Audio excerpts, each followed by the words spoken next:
Bueno, entonces este va a ser el video del principio de diseño sólido, de la parte del principio de responsabilidad simple. Bien. Eh, Habíamos visto que había un montón de principios, ya lo vimos en clase, ahora vamos algo, vamos a hacer otro ejemplo y desglosarlo un poco más. El principio de responsabilidad simple nos dice que una clase debe tener uno y solo una razón para cambiar. Bien. Esto quiere decir que no tenemos que tener una clase que sepa hacer de todo, sino que sepa hacer una sola cosa y que sea por la única que cambia. Bien, tener una sola funcionalidad, una sola responsabilidad. Esto lo podemos ver como que cada clase debe tener una única responsabilidad o cada clase debe tener solo una razón de cambio. Si tiene una sola responsabilidad y hay modificaciones en esa responsabilidad, tenemos que modificar esa clase. Cualquier otra responsabilidad, cualquier otra funcionalidad que tenga nuestro sistema eh, no debería afectar a más de una clase. Bien, debería ser una sola clase que es la única que se aboca a esa funcionalidad. Bien. Bueno, ¿a qué cosas se les debe dar esta clase? Este principio se aplica. O qué cuestiones, perdón, se pasó una filmina, a qué cosas se le debe aplicar. Esto es válido para los métodos, es válido para las clases, es válido para una biblioteca. Si yo tengo una biblioteca que se llama plot system, se tiene que dedicar a hacer plot. Bien, no estaría mal que se dedique de repente a mandar correos. Bien, entonces si yo estoy diseñando una librería, una biblioteca, no tiene que pasar eso. Y a módulos y a un sistema en particular. Bien, si tengo un gestor de correos, no tengo por qué crear documentos de Excel adentro. Si tengo un programa completo. Algunos lineamientos como para ver cuándo tenemos que ver eh, si tenemos algún problema con este principio. Cuando hay una clase muy larga, cuando tenemos más de 300 líneas y probablemente esa clase no esté haciendo una sola cosa. Bien. Cuando los métodos son muy largos, más de 40 líneas, puede ser que ese método esté haciendo más de una cosa también. Cuando necesitan muchas dependencias a otros objetos, si una clase de repente pasa a depender de muchas clases, probablemente esté haciendo muchas cosas distintas, porque cada una de las otras clases debiera hacer una sola cosa. Bueno, esta es una característica de la baja cohesión. La cohesión dijimos que es cuando una clase realiza una sola cosa, por lo tanto cuando es baja esa cohesión es que está haciendo más de alguna cosa. Cuando usan nombres muy genéricos, esto es por ahí cuando no sabemos cómo ponerle a nuestra clase y empezamos a decir, bueno, este es un util, es un manager, es un process, es un app. Es como que, bueno, probablemente esa clase termina haciendo muchas cosas porque la vamos a usar como un lugar donde no sabemos dónde poner el código, ponerlo ahí. Y bueno, y cuando está implementado el antipatrón spaghetti code, ya vamos a ver de qué se trata. Es generalmente indicio de que no estamos cumpliendo con el principio de responsabilidad simple. Bueno, como todas las cosas, hay gente que no les gusta y hay algunos argumentos en contra de este principio, que es que vamos a generar de repente muchas clases y que es complicado de entender el panorama general de diseño al haber tantas cosas, ¿no? Hay que tener en cuenta que no necesariamente si yo tengo muchas clases el código va a ser más complicado. Bien, hay casos y casos.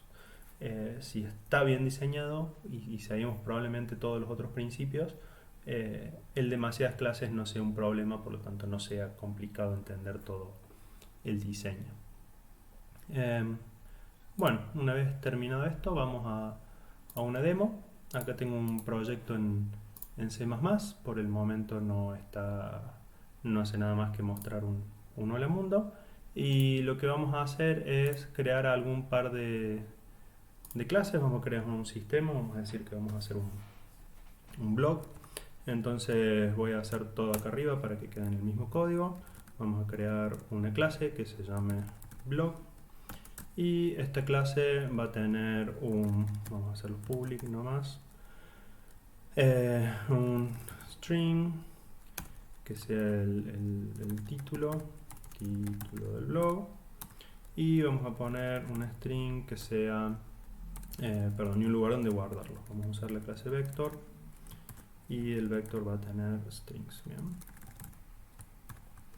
y esto vamos a dar entradas del blog. Entradas. Bien. Entonces nos está faltando esto. Si yo aprieto, al enter, con control espacio, para que me auto agregue. Bueno, vamos a agregar nosotros. Include vector. Bien. Bueno, ahora tenemos la clase vector, que era lo que me quería ahorrar. Y en esta clase vamos a crear un método que sea un void, que sea agregar una entrada. ¿Bien? Una entrada a este blog, y esa entrada va a ser un string que va a ser entry. Bien, o text. Entonces, ¿qué vamos a hacer acá? Vamos a agregar una entrada a nuestro vector. En entradas punto pushback, vamos a agregar nuestro txt. Bien, entonces ahí tenemos nuestro blog. Vamos a probar si nuestro programa funciona. Si le damos play, corre, nos muestra el hello blog. Bueno, vamos a hacer un blog que lo vamos a llamar mi blog. A mi blog le vamos a cambiar el título, se va a llamar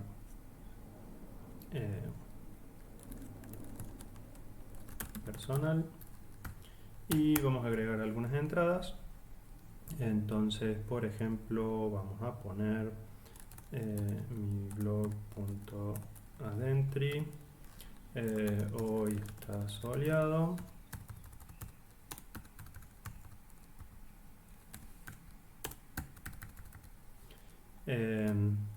Y vamos a hacer otra entry con Netflix, no me aburro en la cuarentena. Bien, entonces tenemos dos entradas en nuestro blog. Lo que vamos a hacer ahora es mostrarlas. En algún lado tendríamos que hacer algo que nos permita verlas. Como yo acá agarré y hice todo público, lo voy a mostrar directamente en el main. Bien, entonces acá voy a hacer un for. ¿Se acuerdan del auto que ya me devuelve algo en particular? Y que voy a recorrer el vector que se llama entradas. ¿Bien? Para no tener que estar haciendo un método nuevo y que quede compleja esta clase cuando la queremos hacer simple por ahora. Entonces, acá adentro vamos a hacer out.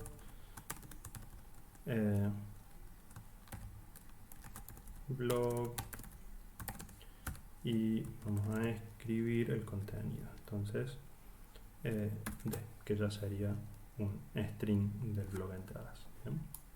Sacamos esto, vamos a ver si funciona. Play. Entonces, hoy está soleado y con Netflix no me aburro. ¿Bien? Bar N para ponerle el enter, así se ve un poquito mejor. Listo. Hoy está soleado, con Netflix no me aburro. Bien. Podría ser que yo ahora quisiera agregarle lo que se llama persistencia. Persistencia, que lo que es que yo todo lo que guarde en este vector, en este arreglo, lo pueda mantener, lo pueda volver a utilizar la próxima vez. Sería escribirlo en un archivo, ¿no? Entonces, para poder hacer eso debiéramos tener, por ejemplo, una función save acá adentro. Voy save. Vamos a tener un string que va a ser el file, y vamos a abrir si se acuerdan cómo abrir archivos, output file stream UFS, y lo vamos a abrir en el nombre file. Bien, no vamos a verificar si anda, si no anda, todas esas cosas que hacíamos antes. Vamos a suponer que funciona. Bien, ¿qué se está quejando acá? Bien, no tenemos la librería de vuelta. A ver si nos gusta importar de fstream. Bien, ahora sí anduvo. Ahí está fstream. Entonces ahora puedo hacer el output file stream como tipo de app. Y vamos a recorrer de vuelta nuestro vector, ¿bien? Para entrada, que va a estar en entradas, ¿bien? Para cada una de las entradas se va a llamar E. Se va a poner OpenFileStream. Vamos a escribir entrada, puntos, y vamos a escribir el contenido, ¿bien? Y no nos olvidemos, como antes del enter, para que funcione todo. Una vez que tenemos esto, tenemos nuestra función save. Entonces lo más bien podremos venir acá y una vez demostrar esto, poner mi blog.save, y lo vamos a guardar en salida.txt. Listo, tenemos nuestra clase blog, que tiene el título, tiene las entradas, y guardamos todo las entradas. Podríamos tener uno que sea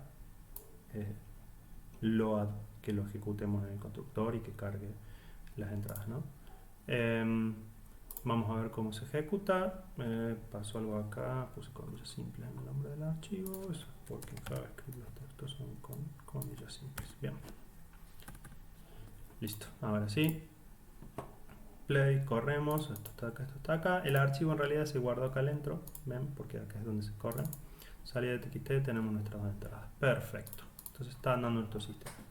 Ahora supongamos que nos dicen que queremos que aparte del blog tengamos una página con un historial de proyectos. Bien, estamos haciendo una página personal, tenemos un blog y un lugar donde vamos a publicar los proyectos que hemos guardado. Entonces, ¿qué deberíamos hacer? Crear una clase igual a esta, que se dedique a mantener los proyectos, que tendrán otras cosas aparte de solamente una string, podría ser una string, una imagen o alguna otra estructura. Y queremos persistencia, por lo tanto vamos a tener adentro de ese objeto otra función save. Bueno, entonces acá nuestra clase blog no está cumpliendo con el principio de responsabilidad simple, porque está haciendo muchas cosas. Está, aparte de manteniendo las entradas de blog y gestionando un blog, haciendo lo que se dice persistencia.